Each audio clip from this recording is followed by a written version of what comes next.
Good morning student लोग। मैं self Tushar Raut, मेरे चैनल का नाम science and maths classes. Student, आज मैं उस टॉपिक के बारे में डिस्कस करूंगा जो आपने पढ़े हैं। ठीक है, तो कहने का मतलब मैं ऐसा उम्मीद करता हूं स्टूडेंट कि मेरा पढ़ाया हुआ टॉपिक आप सभी को समझ में आया होगा। तो चलिए स्टूडेंट, बिना किसी देरी के हम स्टार्ट करते हैं आज का मेरा टॉपिक। आज मैं आपको पढ़ाने जा रहा हूँ स्टैंडर्ड 9 के लेसन नंबर 3, जिसमें स्टूडेंट लोग आज मैं आपको पढ़ाऊंगा न्यूमेरिकल। मैंने बताया था मेरे तरीका अलग है थोड़ा सा। जब भी मैं न्यूमेरिकल स्टार्ट करता हूं तो मैंने आपको बताया मेरे हाथ में लगने चाहिए क्या, तो फॉर्मूलेस लगना चाहिए। क्यों?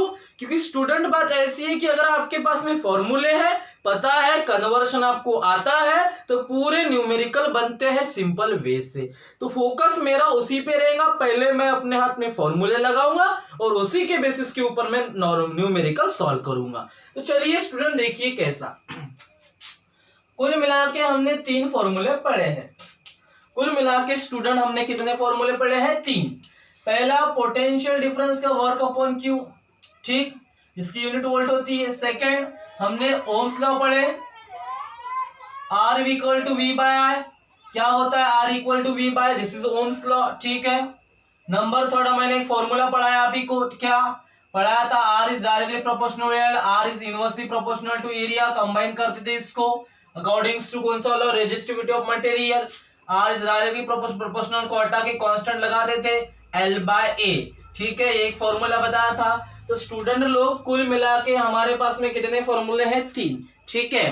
रेजिस्टेंस के 2 और एक पोटेंशियल डिफरेंस का। आई स्टूडेंट लोग बात सभी को समझ में? ठीक है, ठीक। तो इसी बेसिस के ऊपर और एक फॉर्मूला करंट का, जो चार्ज अपॉन टाइम होता है। आपको बहुत अच्छे से पता है स्टूडेंट कि करंट का फॉर्मूला क्या होता है स्टूडेंट? Charge upon time. ये फॉर्मूला आप सभी लोगों ने पढ़े हैं, ठीक है। तो इन्हीं 4 फॉर्मूले के बेसिस के ऊपर मैं निकालना चाहूंगा स्टूडेंट्स के 3 न्यूमेरिकल को सॉल्व करना चाहूंगा। तो चलिए स्टूडेंट, बिना किसी देरी के हम न्यूमेरिकल स्टार्ट करते हैं। तो देखिए स्टूडेंट कैसा है। पहला क्वेश्चन देखिए क्या बोलता है। पहले वही बात है, मुद्दे को समझना, क्वेश्चंस को समझना। The resistance of the filament. Filament मतलब आपने बल्ब देखियो, बल्ब के अंदर फिलामेंट रहता है इन अ लाइट बल्ब, वही बात बोला है। The resistance of the filament in a light bulb. आपके घर में जो लाइट बल्ब रहता है उसके अंदर रेजिस्टेंस लगा हुआ रहता है, तो उसके अंदर का रेजिस्टेंस कितना स्टूडेंट? 1000 ओम आपको दिया है। फिर क्या बोलता है? If the bulb is a fed by, if the bulb is a fed by of a current, if the bulb, ध्यान देने की कोशिश करिए, if the bulb is a fed by a current from a source. आपको पता है student, जब तक करंट का प्रोडक्शन नहीं आएगा, जब तक वायर में करंट नहीं आएगा, आपको पता है मैंने बटन तो चालू किया लेकिन वहां पे किसका फ्लोवेशन होता है स्टूडेंट? चार्ज का फ्लोवेशन होता है। चार्ज का फ्लोवेशन इन द सेंस क्या? करंट का प्रोडक्शन होता है। आई बात स्टूडेंट लोग सभी को समझ में? आप बोलते हो अरे मैंने बटन दबाया, लाइट चालू हो गया, लेकिन उसमें किसका फ्लोवेशन रहता है? करंट का। तो वही बात बोला, उसको क्या लगता है? बल्ब को जलने के लिए क्या लगता है? करंट। तो if the bulb is a fed by a current from a source, potential difference 230 volt बोला है। कहने का मतलब ऐसा, यहाँ पे मैंने बैटरी लगाया हूं, पोटेंशियल डिफरेंस मतलब क्या स्टूडेंट लोग? बैटरी, ठीक है। तो ये मेरा स्टूडेंट क्या है? ये बल्ब है। ये क्या है स्टूडेंट? ध्यान देने की कोशिश करेंगे। ये क्या है स्टूडेंट? आपका बल्ब है, ठीक है। ये है आपका पोटेंशियल डिफरेंस। आई बस सभी को समझ, इसमें से फ्लोवेशन किसका हो रहा है? करंट का। क्योंकि करंट का फ्लोवेशन अगर होगा नहीं, क्योंकि कहने की बात ऐसी, और इसमें रेजिस्टेंस यहाँ पे लगा है, ठीक है। अब रेजिस्टेंस कितना स्टूडेंट? आपका 1000 ओम का लगा है रेजिस्टेंस, ठीक है। आई बस लोग सभी को समझ में? पोटेंशियल डिफरेंस बोले तो बैटरी लगा है, तो इसमें से करंट पास होगा। आपको पता है रेजिस्टेंस किसके काम में आता है? करंट को रोकने, the opposition to the current, है ना, वही बात बोला है, the opposition to the flow of current. Current को रोकने के लिए, उसकी क्वांटिटी एकदम ज्यादा हो रही थी, उसको लिमिट में लाने के लिए, उसकी औकात दिखाने के लिए, किसकी? तो करंट की। आता है कौन स्टूडेंट? रेजिस्टेंस आता है। आई बात से स्टूडेंट लोग सभी को समझ में? चलो, तो आपके पास में रेजिस्टेंस दिया, आपके पास में पोटेंशियल डिफरेंस दिया, तो बोलता है क्या? How much current with will through it. मतलब कहने का इन द सेंस ऐसा है कि उस बल्ब में कितने का करंट गया। जब लाइट को, मैं लाइट बल्ब को रेजिस्टेंस लगाता हूं 1000 ओम का, उसको बैटरी लगाता हूँ चालू करने के लिए, पोटेंशियल डिफरेंस लगा रहा हूँ 230 वोल्ट का, तो उसमें कितने का करंट फ्लो होने वाला है ये निकालना है। आपके पास में पोटेंशियल डिफरेंस बोले तो V होता है, रेजिस्टेंस बोले तो R होता है, क्या निकालना है करंट। ये तीनों वैल्यू एक ही फॉर्मूले में आती है, आप सभी को बहुत अच्छे से पता है स्टूडेंट। क्या बोला, रेजिस्टेंस दिया, क्या बोला, पोटेंशियल डिफरेंस बोले तो वोल्टेज दिया, ठीक, V दिया है, और क्या पूछा, करंट। ये तीनों का एक ही फॉर्मूला है, इन तीनों चीजों के बारे में क्या, पोटेंशियल डिफरेंस, करंट और रेजिस्टेंस, तीनों का एक ही फॉर्मूला है, जिसको हम क्या स्टूडेंट क्या कहते हैं, ओम्स लॉ। तो उसी के अकॉर्डिंग मैं फॉर्मूला लाऊंगा, put the value, get the answer. चलो देखने की कोशिश करिए स्टूडेंट, क्या है आपके सॉल्यूशन गिवन में, आपके पास में क्या है स्टूडेंट, गिवन में आपके पास में क्या रेजिस्टेंस दिया हुआ है, कितना ओम, तो 1000 ओम दिया है, 1000 ओम दिया है स्टूडेंट। और क्या दिया, पोटेंशियल डिफरेंस बोले तो V की वैल्यू कितनी है आपकी, 230 वोल्ट दी है। और आपको 2 फाइंड में क्या निकालना है स्टूडेंट, करंट निकालना है। 2 फाइंड में क्या निकालना है स्टूडेंट, करंट निकालना है। वही बात बोला मैंने, तीनों का एक ही फॉर्मूला ओम्स लॉ में आता है, फॉर्मूला V है, वही बताया मैंने, 3 फॉर्मूले, क्या R equal to V by है। अब मुझे बताइए स्टूडेंट, जो दिया है वही निकालेंगे, आपके पास R दिया, आपके पास V दिया, क्या निकालने बोला, I, तो सिंपल वैल्यू पुटअप करता हूं, ये आया 1000, पोटेंशियल डिफरेंस आया 230, डिवाइड में आया जैसे का वैसा। मुझे I की वैल्यू चाहिए स्टूडेंट, डिवाइड में रख के चल नहीं सकते, डिवाइड में था मल्टीप्लाई में जाएगा, और मल्टीप्लाई में था किस में आएगा स्टूडेंट लोग, डिवाइड में आने वाला है। किस में आएगा स्टूडेंट, डिवाइड में आने वाला है। अब आपको बहुत अच्छे से पता, इसको सॉल्व करते हैं स्टूडेंट, 230 ये आया 1000, ठीक, एक जीरो से एक जीरो कैंसिल। अब आपको पता है 23 को अगर 100 से डिवाइड मारते हो तो इसका आंसर क्या आएगा स्टूडेंट, 0.23। लेकिन ऐसे ही लिख के हम चल नहीं सकते, क्योंकि मैंने बताया सरनेम लिखना पड़ता है। तुम्हारा नाम तो है, बट तुम्हारा सरनेम क्या है भैया, तुम्हारा नाम तो है लेकिन भैया तुम्हारा सरनेम क्या है। तो कहने का मतलब क्या है, 0.3 एम्पियर। तो कितने अमाउंट का, हाँ लास्ट में आंसर लिखना भूलने का नहीं, the 0.23 ampere of current flowing through a bulb, ठीक है। तो 0.23 एम्पियर का करंट फ्लो हो रहा है किसमें से स्टूडेंट, आपके एक बल्ब में से। आई बात सभी को समझ में। कब इतना करंट फ्लो होगा, जब रेजिस्टेंस कितना है 1000 ओम, पोटेंशियल डिफरेंस कितना 230 वोल्ट। आई बात स्टूडेंट लोग सभी को समझ में। मैं ऐसा उम्मीद करता हूं स्टूडेंट कि ये क्वेश्चन सभी को समझ में आया होगा। तो चलिए स्टूडेंट फिर अगला क्वेश्चन के ऊपर अटैक करते हैं, ठीक है। तो चलो आगे देखते हैं स्टूडेंट्स, क्या अगला क्वेश्चन देखिए आपका, क्या है अगला क्वेश्चन। अब अगला क्वेश्चन क्या बोलता है कि a current of 0.24 ampere flows through a conductor. कहने का मतलब ये कंडक्टर है मतलब एक वायर है, वहां से पता है इलेक्ट्रिक करंट को फ्लो करने देता है, करंट को रोकता है क्या नहीं रोकता। तो ये स्टूडेंट आपका करंट कंडक्टर है, ये क्या है स्टूडेंट आपका कंडक्टर है, और इसमें से करंट फ्लो हो रहा है। तो कितने का करंट फ्लो हो रहा है स्टूडेंट, 0.24 एम्पियर का फ्लो हो रहा है through a conductor when a potential difference 24 volt applied between its two ends. कहने का मतलब ये मेरा कंडक्टर है, ये और ये, ठीक है। ये बात सभी को समझ में आई स्टूडेंट्स। ये मेरा क्या है, कंडक्टर है, इस कंडक्टर में से कितने का करंट जा रहा है, 0.24 एम्पियर का करंट जा रहा है स्टूडेंट्स। और इसके टू एंड में इधर एक और इधर एक, यहाँ पे मैंने क्या लगा दिया स्टूडेंट, बैटरी लगा दी, इधर एक कनेक्शन इधर एक कनेक्शन, सेल लगा दिया, बैटरी लगा दिया। तो पोटेंशियल डिफरेंस मतलब V की वैल्यू कितनी है, 24 वोल्ट दी है। तो आपको पूछा है it's between its two ends what is the resistance. कहने का मतलब ये जो कंडक्टिंग वायर है, ये कंडक्टिंग वायर में करंट फ्लो करता रहा है, लेकिन उसको रोकने के लिए भी उसकी औकात कौन दिखाता है, रेजिस्टेंस। तो ये कंडक्टर है, उसमें से 0.24 एम्पियर का करंट फ्लो हो रहा है। और आपको पता है कितने अमाउंट की कितना पोटेंशियल डिफरेंस लगा, इधर साइड से पता है आपको कितने का वोल्ट का, 24 वोल्ट का। तो आपको स्टूडेंट क्वेश्चन में उसने पूछा मुझे किसकी वैल्यू निकाल के दो, तो मुझे रेजिस्टेंस की वैल्यू निकाल के दो। देखो करंट पूछा, करंट दिया है, पोटेंशियल डिफरेंस दिया, रेजिस्टेंस निकालना है। अभी जो फॉर्मूला लगा है सेम कॉपी पेस्ट है, तो ये तीनों बातें एक ही फॉर्मूले आती है, R equal to V by I। कहने का मुद्दा समझ में आ रहा है स्टूडेंट लोग सभी को समझ में कि रेजिस्टेंस, करंट, पोटेंशियल डिफरेंस तीनों एक ही फॉर्मूले में सेटिस्फाई करते हैं, जिसका नाम है R equal to V by I, Ohm's law. आ रही बात सभी को समझ में? तो बहुत सिंपल क्वेश्चन है स्टूडेंट, देखने की कोशिश करेंगे क्या बोलता है क्वेश्चन में। देखो क्या बोलता है आपके पास में, गिवन में वही बातें क्या दिया है आपके पास में, करंट दिया 0.24 एम्पियर, फिर क्या दिया, पोटेंशियल डिफरेंस दिया, कितनी दिया, V की वैल्यू 24 वोल्ट। टू फाइंड में हमको क्या निकालना है स्टूडेंट लोग, रेजिस्टेंस। चलो फॉर्मूला आप सभी को पता है, क्या फॉर्मूला आप सभी को पता है स्टूडेंट्स, वही फॉर्मूला एक फॉर्मूला आता है क्या, R equal to V by I। क्या फॉर्मूला पता है students, R equal to V by I। चलो for put the value get the answer, resistance निकालना है जैसे का वैसा, 0.24, इसका वोल्ट कितना है 24 वोल्ट। आई बस सभी को समझ में। अब 24 को 0.24 से अगर आप डिवाइड मारने की कोशिश करोगे, ठीक है, आई बस सभी को समझ में स्टूडेंट लोग, तो कहने का मतलब इसका आंसर कितना आएगा, 100 ओम आता है। कैसा मैं बताता, थोड़ा एक्सप्लेन करा के देता हूँ। मुझे बताओ 1/10 यानी क्या होता है, 0.1, ठीक है। 2/100 यानी क्या होगा स्टूडेंट, 0.02। आई बात सभी को समझ में। कहने का मतलब मैं 0.24 का ऐसा मैं लिख सकता हूँ स्टूडेंट लोग, 24/100 चेक कर लो, यही आता है, चेक करता हूँ बरा। 24 को मैं 100 से डिवाइड मार, 100 के टेबल 24 आता है क्या, नहीं आता।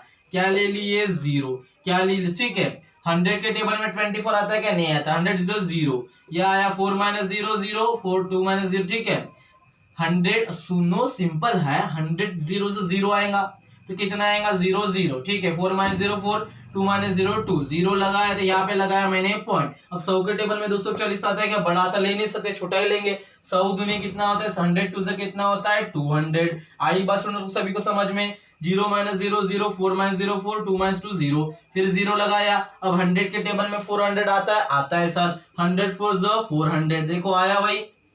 0.24 को 100 से डिवाइड मारा। आई बात सभी को समझ में, क्लियर हो रहा है। तो कहने का मतलब ऐसा है क्या कि 24 को डिवाइड किससे मारा, 100 से, तो आपका आंसर कितना आता है, 0.24। इसको मैं क्या लिख सकता हूँ, 24/100, 24 जैसे का वैसा 24। ध्यान देने की कोशिश करेंगे स्टूडेंट, समझ में आ रहा है सभी लोगों को, ठीक है। सॉरी, ये गलती मेरे से ऐसी हो गई, ये 24 ऊपर आता है, 0.24 ऊपर नीचे आता है, कि पोटेंशियल डिफरेंस V की वैल्यू 24 वोल्ट है, करंट की वैल्यू नीचे आती है, ठीक है। फिर इसको हमने ऐसा, अगर इसी को मैंने ऐसा लिख सकता हूँ, अभी बताया मैंने, 24 से 24 गया, जो सबसे नीचे रहते कहा जाता है ऊपर, जिसके मल्टीप्लाई में कुछ नहीं मतलब 1, तो 1 × 100 कितना होता है स्टूडेंट, 100। लेकिन आपको पता है रेजिस्टेंस किस में मेजर करते हैं स्टूडेंट, तो ओहम में मेजर करते हैं। तो आंसर में क्या लिखोगे आपको पता है, रेजिस्टेंस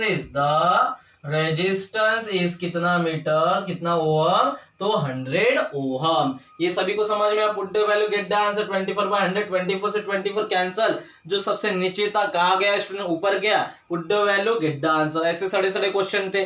अब न्यूमेरिकल थोड़ा टफ नहीं है, सिंपल है, बट यहाँ पे देखो थोड़ा सिंपल है, देखो कैसा, ध्यान दो, ठीक।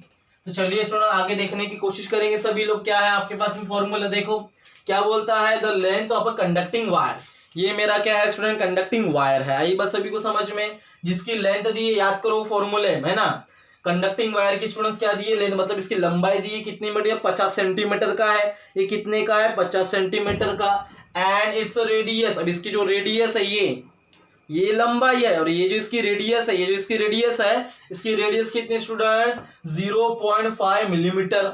ध्यान देने की कोशिश करेंगे स्टूडेंट्स। कहने की बात ऐसी है, क्या बोलता है, लेकिन ये जो ध्यान दो, अब मैंने क्या बोला, ये तो मेरी लेंथ है, ये तो मेरी क्या है स्टूडेंट्स, लेंथ है। आई बात सभी को समझ में। ये जो मेरी वायर भी रहता है, लेकिन इधर पार्ट में तो सर्कुलर पार्ट रहता है ना, तो इस मेरे सर्कुलर पार्ट की रेडियस है, स्टूडेंट कितनी है, 0.5 मिलीमीटर है। और इफ इट्स रेजिस्टेंस, उसका रेजिस्टेंस दिया, इस कंडक्टिंग वायर में क्या लगाया, रेजिस्टेंस लगाया स्टूडेंट्स, तो रेजिस्टेंस दिया है कितना, 30 ओम। तो आपको क्या निकालना है, बोला what is the resistivity of material. चलो स्टूडेंट देखने की कोशिश करेंगे। आपको इस कंडक्टिंग वायर की क्या दी दिया स्टूडेंट, लेंथ दी दिया, लंबाई 50 सेंटीमीटर, इसकी रेडियस दिया कितनी, 0.5 मिलीमीटर, ठीक है।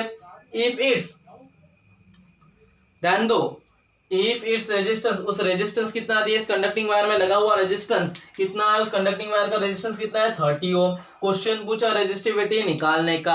रेजिस्टिविटी निकालने का एक ही फॉर्मूला पढ़े जो आपको पता है, मैंने पढ़ाया, R equal to rho L upon A। आई बस सभी को समझ में, वही फॉर्मूला लगाएंगे। 3 फॉर्मूले पढ़ाते कि वही रेजिस्टिविटी।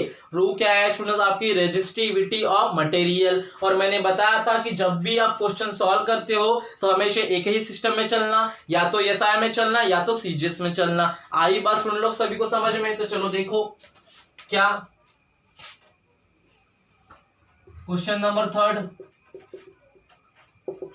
क्या है। गिवन में आपके पास में कंडक्टिंग वायर, कंडक्टिंग क्या है स्टूडेंट, वायर है।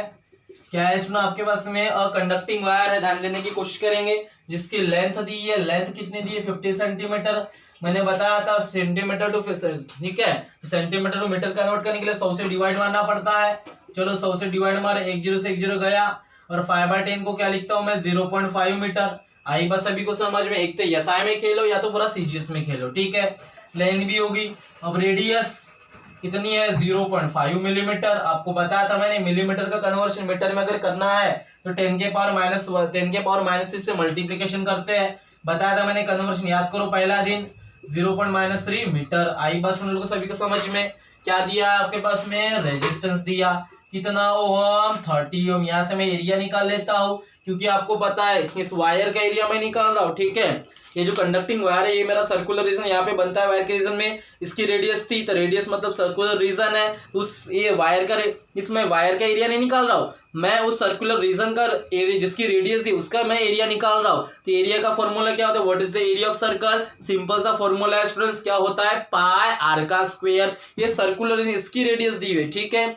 चलो तो क्या होता है पाई आर का स्क्वायर। पाई की वैल्यू आपके पास में है 3.14 है। आर का स्क्वायर है मतलब ये जो भी वैल्यू रहेंगी 0.5 इंटू 10 का पावर माइनस 3 का स्क्वायर। चलो इसको सॉल्व करता हूँ। तो 3.14 0.5 को 2 बार है तो 0.5 को मैंने 2 बार लिखा।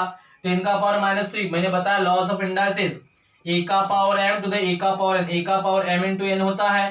तो 10 का पावर माइनस 3 इंटू 2, ये कितना बनेगा स्टूडेंट्स लोग आपका आंसर 10 का पावर माइनस 6। कितना आएगा स्टूडेंट 10 का पावर माइनस 6। ऐसे उम्मीद करता हूँ यहाँ तक सभी को समझ में आया होगा। चलो तो इसके लिए एक फॉर्मूला है स्टूडेंट, आपको बहुत अच्छे से पता है फॉर्मूला क्या। ध्यान देने की कोशिश करेंगे, क्या निकालना है रेजिस्टिविटी ऑफ मटेरियल। चलो फॉर्मूला आप सभी को पता है, मैंने बताया था R equal to rho L upon A। ये फॉर्मूला पढ़े थे स्टूडेंट, तो उसी के बेसिस के ऊपर रखेंगे। चलो ये क्वेश्चन तो हो गया सभी को समझ के, इसी में आप सॉल्व करेंगे, ठीक है। 2 क्वेश्चन निपट चुके हैं, अगला क्वेश्चन देख रहे हैं। चलो रो के लिए फॉर्मूला चाहिए, जो भी डिवाइड में था मल्टीप्लाई में जाएगा, मल्टीप्लाई में था डिवाइड में, क्योंकि जो भी वैल्यू निकालना पड़ता है हमेशा सिंगल ही रखना पड़ता है। चलो तो रो इक्वल टू डिवाइड में था गया मल्टीप्लाई में, और मल्टीप्लाई में था आया डिवाइड में। चलो देखने की कोशिश करेंगे। रेजिस्टेंस कितना 30, एरिया कितना 3.14, 0.5 का स्क्वायर, और ये आएगा 10 का पावर 6। डिवाइड में क्या आया 0.5, डिवाइड में क्या आएगा रेडियस, सॉरी ये तो एरिया हो गया। लेंथ कितनी है 0.5। चलो कुछ कैंसिल होता है क्या चेक करते हैं स्टूडेंट्स। एक 0.5 से एक 0.5 कैंसल, तो ऊपर में कितना मिलेगा 30 मल्टीप्लाई बाय 3.14, 0.5 मल्टीप्लाई बाय 10 का पावर माइनस 6। अब आप ही को पता है 0.5 को मैं 1/2 कर सकता हूँ। याद करो 1 को 2 से डिवाइड मारो, आंसर 0.5 चाहता है। कोई मुझे बोल नहीं सकता सर आपको ऐसे लिखने की अथॉरिटी नहीं है, अंडरस्टूड। तो मैं 0.5 को काट के क्या लिखता हूँ स्टूडेंट्स, देखो मैं लिखता हूँ 1/2। बताओ किसी का कुछ जा रहा होगा तो बे 15 30 होता है, 15 को 30 को 15 से डिवाइड मारोगे है ना, 30 को 2 से डिवाइड मारोगे 15 मिलेगा। चलो हो गया हमारा आंसर, सिंप्लीफिकेशन कर लेंगे और मल्टीप्लिकेशन कर लेंगे। 10 का पावर माइनस 6 जैसे का वैसा। चलो put the value get the answer. चलो कुछ मत करो, ये याद रखना है 0.1 गया, 0.5 को 1/2, तो इससे कैंसिल होता है 30 के टेबल में, ठीक है। 2 के टेबल में 30 आता है 15 टाइम्स, ठीक। समझ में आया, कंसेप्ट क्लियर हुए। चलो अगर मल्टीप्लाई करते हैं आगे, तो 3.14 मल्टीप्लाई बाय 15। चलो करते हैं मल्टीप्लिकेशन, तो क्या होता है स्टूडेंट देखने की कोशिश करेंगे। 5 4 जा 20, कैरी करेंगे 2, 5 1 जा 5, 5 + 2 7, 5 3 जा 15, ठीक। 5 1 22, 5 1 5, ठीक है, 1 4 4, 1 3 3, 1 1 1, 1 3 3, 0, 7 प्लस 4 कितना आता है 11, 1 प्लस 5 6, 6 प्लस 1 7, ठीक, आई बात सभी को समझ में। और 1 प्लस 3 कितना आता है 4, तो आपका कितने के बाद पॉइंट लगा है, 2 के बाद पॉइंट लगा है, तो आपका कितना आंसर आ रहा है स्टूडेंट्स 47.10, कितना 47.10 इंटू 10 का पावर -6। चलो अब काम करता हूं, मैंने बताया था पॉइंट में पीछे ला तो देख 10 के पावर बढ़ता है, बताया था मैंने आपको। तो अगर मैंने पॉइंट को पीछे लाया तो एक 10 के पावर में बढ़ता है, बताया था मैंने। बेस से पावर बार का एडिशन है सब्ट्रैक्शन, ठीक है। इसका आंसर क्या आएगा 4.7, 10 का पावर 1 -6, तो कितना होगा देखो 1 प्लस -6, तो प्लस माइनस माइनस, तो 1 -6 कितना मिलेगा -5, तो आपका आंसर कितना मिलेगा 1 10 का कितना मिलेगा 4.7 इंटू 10 का पावर -5 ओहम मीटर। तो ये रहेंगी स्टूडेंट्स आपकी क्या, उस कंडक्टिंग वायर की रेजिस्टिविटी। कुछ नहीं किया मैंने, रेजिस्टेंस 30 ओम था, एरिया ऑफ सर्कुलर रीजन का रहता है, वही फॉर्मूला लगाया, पाई की वैल्यू 3.14 रखा, 0.5 का स्क्वायर एक से एक कैंसिल हो गया, एक बचा है, 0.5 को 1/2 लिखा, 30 आया, 15 हुआ, मल्टीप्लाई किया, इतना आता है, एक पॉइंट पीछे लिया, 10 के पावर बढ़ा, बस यहाँ। ठीक है students, put the value get the answer. मैं ऐसा उम्मीद करता हूँ स्टूडेंट्स की मेरा आज का पढ़ाया हुआ टॉपिक सभी को समझ में आया होगा। So thank you.